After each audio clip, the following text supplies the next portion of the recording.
YTN 라디오 이동의 뉴스 정면 승부 3부 시작하겠습니다. 이번엔 축구 이야기 해보죠. 카타르 월드컵 2차 예선인 남북한 경기가 내일 평양 김일성 경기장에서 열립니다.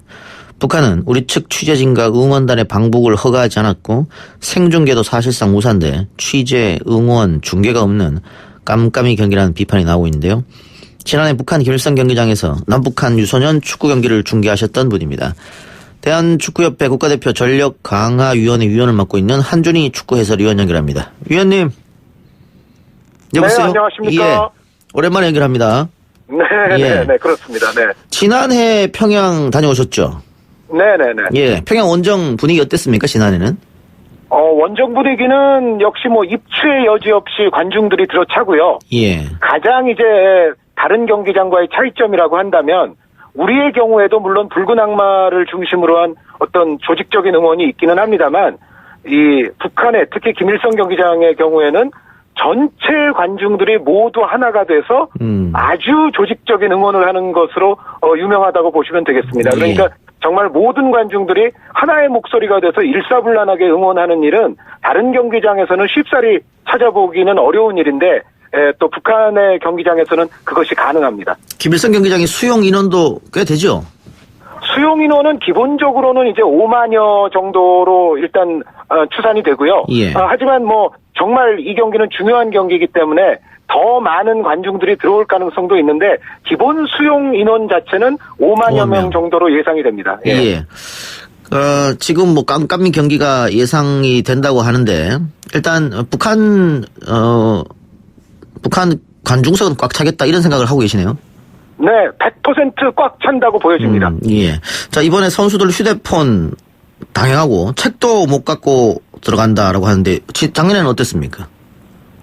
제가 갈 적에도요. 휴대폰은 기본적으로 이제 넘어가기 전에 통일부 쪽에서 일단 수거를 했었습니다. 그래서 휴대폰은 기본적으로 없었고 사실상 뭐 휴대폰을 가지고 가도 휴대전화를 실제로 뭐 쓸 수 있는 일 자체가 없기 때문에 현실적으로 뭐 휴대폰은 안 갖고 가는 게 어떻게 보면 실용적이라고도 볼 수가 있겠고요.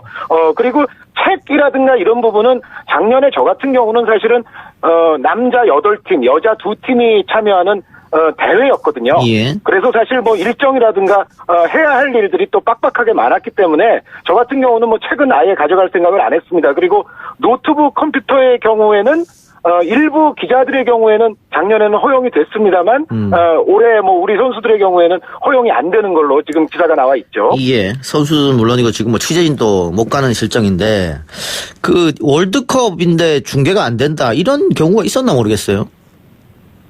사실상 없었습니다. 우리 특히 축구팬 여러분들에게는 굉장히 이례적인 상당히 아쉬운 상황이 지금 펼쳐지고 있는데요. 기본적으로 이 아시아 월드컵 예선 2차 예선의 경우에는 중계권을 결정하는 모든 권한 여부를 해당 경기를 개최하는 축구협회가 갖고 있습니다. 그러니까 지금의 경우에는 북한의 조선축구협회가 그 권한을 갖고 있는데 결국은 조선축구협회와의 협상이 제대로 되지 않을 경우에는 중계를 할 수가 없다. 그런데 이것이 이제 3차 예선이 되거나 월드컵 본선이 되면 이런 일이 안 생기겠습니다만 2차 예선까지는 중계권이라든가 모든 재반 권한을 해당 국가의 축구협회가 지니고 있기 때문에 이런 상황을 피하기 어려운 것 같습니다. 예, 지금 2차 예선이니까. 예. 네네네. 생중계는 지금 무산이 된 것 같고요. 녹화 중계는 어떻습니까? 가능성이 있습니까? 녹화 중계의 가능성은 이제 내일까지 좀 봐야 되겠습니다만 북한이 지난달에 레바논과 또 2차 예선 경기를 치르지 않았습니까? 네, 같은 경기장에서 레바논과 경기를 치렀는데 그 당시에도 라이브 중계는 전혀 이루어지질 않았습니다. 하지만 이제 경기가 끝난 이후에 다음 날 약간은 편집된 분량으로서 그 경기가 지금 영상이 올라와 있거든요. 그래서 이제 우리와의 경기도 라이브 중계가 설사 안 된다 하더라도 이제 그 영상이 추후에라도 뭐 편집된 형태로라도 올라올 것인가 이거는 역시 또 여부를 좀 지켜봐야 알 수 있을 것 같습니다. 그 현장 상황은 우리가 전혀 알 수 없는 겁니까? 뭐 골이 들어갔다든가 뭐 이럴 때도?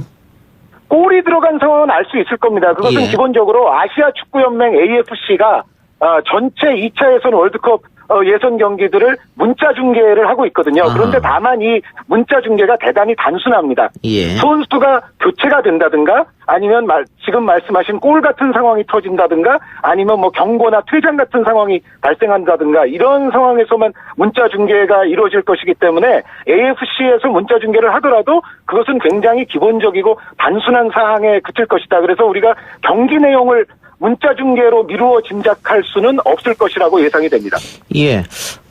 아까 해설위원 이야기처럼 5만 명이 꽉 들어차서 일방적으로 북한을 응원한다. 우리 응원단이 한 명도 갈 수 없기 때문에 네네. 선수들이 심리적으로 조금 위축되기도 하겠어요.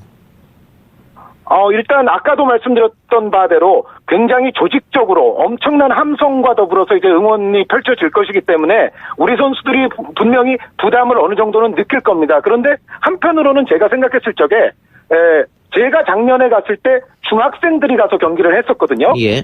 그리고 그 이전에 2017년에는 우리나라 여자 축구 국가대표팀이 또 역시 월드컵 진출권을 위한 발판을 마련하기 위해서 평양에 가서 같은 곳에서 경기를 치른 적이 있었습니다. 그런데 예. 여자 국가대표 선수들도 이것을 잘 극복해냈었고 작년에 갔던 유소년 선수들의 경우에도 뭐 힘들긴 했지만은 경기 자체를 아주 못한 건 아니었습니다. 그래서 전체적으로 우리 지금 남자 국가대표 선수들의 어떤 경험치라면은 충분히 어떤 그런 여러와 같은 상대의 응원에서도 오히려 또 우리도 정신력을 발휘해서 잘 싸우고 극복해낼 수 있지 않을까라는 기대감을 지니고 있습니다. 예. 그라운드 상태는 어떻습니까? 그라운드는 알려진 대로 일단 인조잔디입니다. 인조잔디입니까? 예, 그렇죠. 인조잔디는 아무래도 천연잔디에 비해서는 선수들의 어떤 신체에 부담을 좀 더 주고 예. 특히 이제 턴 동작, 도는 동작을 할 때는 미끄러진다든가 좀 무리를 주는 것이 사실이거든요. 다만 이제 그 인조잔디에 있어서도 벤투 감독도 지금 이야기를 하고 있듯이 뭐 우리 선수들이 충분히 적응할 수 있을 것으로 본다. 그리고 인조잔디에 적합한 축구화를 또 우리가 준비를 하고 예. 이제 잠시 후에 오늘 아마 현지 경기장에 대한 우리 선수들의 잠깐의 어떤 훈련이 또 이루어질 겁니다. 거기서 예. 잔디의 상태를 우리 선수들이 볼 수 있을 것이기 때문에 전체적으로 인조잔디가 분명히 천연잔디에 비해서는 우리 선수들에게는 적응에 어려움을 주기는 하겠습니다만 예. 그렇다고 해서 우리가 영 경기를 못할 것 같지는 않다는 것이 또한 저의 바람입니다. 부상 위험도 있겠네요, 그러면. 예, 그렇죠. 말씀드렸던 대로 도는 동작할 때가 일단 좀 가장 힘들고요. 기본적으로 발목이나 무릎에는 천연잔디에 비해서는 인조잔디가 여러 가지 플레이를 함에 있어서 예. 부담을 주는 것은 사실입니다. 예. 심판 문제는 없겠죠? 심판 문제는 기본적으로 이거는 북측의 심판이 심판을 하는 것이 아니라 예. AFC에서 이제 정해진 심판이 하는 것인데 다만 이런 부분은 좀 걱정이 됩니다. 말씀드렸던 대로 경기장에 어떤 가득 들어선 관중들의 여러와 같은 또 응원이 이루어진다면 예. 심판이 약간의 어떤 심리적 부담감 속에서 비슷한 장면에서 뭔가 좀 북한에게 좀 유리한 판정을 내릴 수도 있는 뭔가 그러한 어떤 심리적인 상황의 문제는 다소간 우려가 됩니다만 기본적으로 우리가 심판 문제 같은 것을 미리부터 생각하고 들어갈 필요는 없을 거라는 게 저의 생각입니다. 예. 분위기에 또 압도될 수 있는 거니까요. 네네. 예. 지금 김일성 경기장에서 최근 북한이 몇 년 동안 패배가 없다고 하는데 북한 팀의 전력은 어떻게 보고 계세요? 네, 북한 팀과 우리의 전력을 비교해 봤을 때는 기본적으로는 우리의 전력이 한 수 위에 있고 잘 아시는 바대로 지금 손흥민 선수, 이강인 선수, 황희찬 선수처럼 유럽에서 격찬받는 선수들도 우리에게는 많이 포진해 있지 않습니까? 그래서 예. 기본적인 액면가 전력은 분명히 우리가 우위에 있습니다만 다만 말씀드렸던 대로 현지 관중들의 열렬한 또 응원 속에서 북한 선수들이 상당히 정신력을 높이는 경기를 할 수 있다는 생각이고 여기에 이제 우리가 조심해야 할 북한 선수들도 몇 명은 있는데 잘 알려진 한광성 선수뿐만 아니라 실질적으로는 정일관 선수라든가 김금철 선수 또 수비수인 장국철 선수가 공격에 가담을 했을 적에 우리에게는 다소간 좀 위협이 될 수가 있거든요. 그래서 우리가 북한의 어떤 전체적인 전력에 비해서는 우리가 분명히 앞서 있는 건 사실이지만은 북한의 전력을 경시한다든가 해서는 또 안 되는 그러한 어떤 경기가 될 것입니다. 예. 그 선수들은 손흥민 선수의 지금 축구계의 위상이라든가 위치라든가 이거 알겠죠? 관중들은 알 수 없을 테고. 네, 북한 관중들이 손흥민 선수에 대해서 어느 정도의 인지도를 지니고 있으리라고는 시상되진 않습니다만 예. 북한의 축구 선수들의 경우에는 손흥민 선수를 모르기는 어렵지 않을까라는 생각입니다. 예. 그 선수들도 분명히 어떤 유럽 축구에 대한 연구라든가 또 우리 대표팀에 대한 비디오 분석 같은 거를 시행을 했을 것이기 때문에 예. 말씀드렸던 우리의 손흥민 선수, 황의조 선수 이러한 선수들의 위력은 북한도 상당히 연구를 하고 철두철미하게 준비를 하고 경기에 나서지 않을까 예상을 하겠습니다. 내일 경기 어떻게 예상하십니까? 네, 기본적으로는 우리 선수들이 역시 좀 생소한 환경 속에서 말씀드린 대로 또 인조잔디에 대한 적응 문제도 있고 전반적으로는 우리가 쉽지 않은 경기를 펼칠 것으로 예상은 하지만 그럼에도 어떤 액면가의 전력차로 미루어 보건대는 우리가 그래도 승리할 확률이 높지 않겠나. 물론 경기 자체는 상당히 북한의 어떤 정신력 이런 부분 때문에 좀 빡빡하게 진행이 될 수는 있지만 그래도 우리 선수들의 노련미와 경험 그리고 또 우리 선수들 역시도 정신력을 상당히 높인 상태에서 내일 경기에 임할 것이기 때문에 예. 저는 그래도 우리가 승리할 것이라는 예상을 하고 있습니다. 예. 아시아 지역 예선 보면 강팀으로 분류되는 호주나 이란, 일본 이런 팀을 제외하면 우리랑 붙을 때 다 이제 잠그는 그런 전술을 쓰더라고요. 수비 측에서. 북한도 그런 전술을 갖고 나올까요? 어떻게 보세요? 북한도 전체적으로는 우리보다는 역시 수비를 하는 시간이 약간 길어질 가능성이 큽니다. 예. 하지만 북한의 전체적인 스타일 자체가 완전히 내려서서 정말 스리랑카처럼 우리에게 많은 공격을 허용하고 할 그런 또 스타일은 아니거든요. 예. 어떤 시간대에 따라서는 북한 선수들도 분명히 앞으로 적극적으로 올라오면서 전방 압박이라든가 이런 압박을 강렬하게 펼칠 가능성이 높기 때문에 오히려 그런 상황에서는 우리가 북한의 압박을 잘 풀어내기만 한다면 북한의 뒷공간을 우리가 오히려 공략할 수 있는 상황도 생길 것이고요. 그리고 말씀해 주신 대로 역시 90분 전체를 봤을 때는 우리보다는 그래도 북한이 수비적으로 조금 내려앉으면서 역시 정일관 선수의 스피드와 킥 능력을 활용한 역습에 조금 더 주력하지 않겠나라고 예상하고 있습니다. 예. 북한 선수들이 아무래도 우리보다 단신 선수들이 조금 있으니까 김신욱의 활용법 어떻게 보십니까?